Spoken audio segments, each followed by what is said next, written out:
दोस्तों, जब हम फार्मा सेक्टर्स के छोटे शेयर्स या पेनी स्टॉक की बात करते हैं तो अक्सर हमारा ध्यान सिर्फ उनके सस्ते दाम पर ही जाता है। लेकिन क्या सस्ता होना ही किसी शेयर को खरीदने की सही वजह है?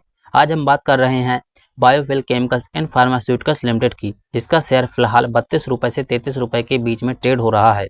पिछले एक साल में यह स्टॉक अपने 46 रुपए के हाई से करीब 28% नीचे गिर चुका है। तो चलिए आज के इस वीडियो में जानते हैं कि इंदौर की इस छोटी सी फार्मा कंपनी के साथ आखिर क्या दिक्कतें चल रही हैं और क्या इस गिरावट में आपके लिए कोई नया मौका छिपा है। सबसे पहले समझते हैं यह कंपनी आखिर क्या काम करती है। बायोफिल केमिकल्स की शुरुआत 1985 में इंदौर मध्य प्रदेश से हुई थी। यह कंपनी केवल दवाइयां ही नहीं बनाती बल्कि इसके पास 3 मुख्य बिजनेस वर्टिकल्स हैं। पहला है इसका फार्मा डिवीजन, जिसके तहत यह injection, dry syrup, eye drops और बेसिक ड्रग्स बनाने का काम करती है। दूसरा है इसका केमिकल डिवीजन और तीसरा प्लास्टिक डिवीजन, जहां यह फार्मा पैकेजिंग के लिए लगने वाले प्लास्टिक डिपर्स और कैप्स तैयार करने का काम करती है। खुद के प्रोडक्ट बेचने के अलावा यह कंपनी दूसरी बड़ी कंपनियों के लिए जॉब वर्क यानी कॉन्ट्रैक्ट मैन्युफैक्चरिंग की फैसिलिटी भी प्रोवाइड करती है। अब दोस्तों बात कर लेते हैं इसके ताजे फाइनेंशियल्स आंकड़े के ऊपर। अच्छी बात दोस्तों यह है कि वित्तीय वर्ष 2025-26 के आखिरी क्वार्टर यानी मार्च 2026 में कंपनी का स्टैंडअलोन नेट प्रॉफिट करीब 5% से बढ़कर 21 लाख रहा। पूरे साल के परफॉर्मेंस को देखें तो कंपनी का रिटर्न ऑन इक्विटी यानी आरओई लगभग 12% दर्ज किया गया है, जो इसके पिछले 5 सालों के औसत आरओई यानी 5.7 के मुकाबले काफ़ी बेहतर है। इसके अलावा कंपनी के कामकाज में सबसे बड़ी राहत की बात यह है कि इस पर कर्ज का बोझ बेहद कम है, जिससे इसका एक्सपेंस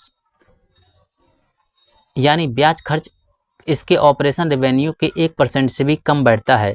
अब दोस्तों इसमें बात कर लेते हैं इस कंपनी के डार्क साइड यानी रेड फ्लैग्स के ऊपर। दोस्तों हर सिक्के के 2 पहलू होते हैं। सबसे डार्क साइड देखना दोस्तों इस कंपनी में इसलिए ज़रूरी है, जो इस कंपनी के लिए सबसे बड़ा रेड फ्लैग है, कंपनी का डेटर्स डेज करीब 365 दिन का है। इसका सीधा सा मतलब है कि कंपनी माल तो बेच देती है लेकिन मार्केट से उसका पैसा वापस आने में लगभग 1 साल लग जाता है। इतनी कम लिक्विडिटी के कारण कंपनी का कैश फ्लो फंसा रहता है। दूसरी बात, कंपनी लगातार कागजों पर मुनाफा दिखाने के बावजूद अपने शेयर धारकों को 1 रुपये का डिविडेंड भी नहीं देती है।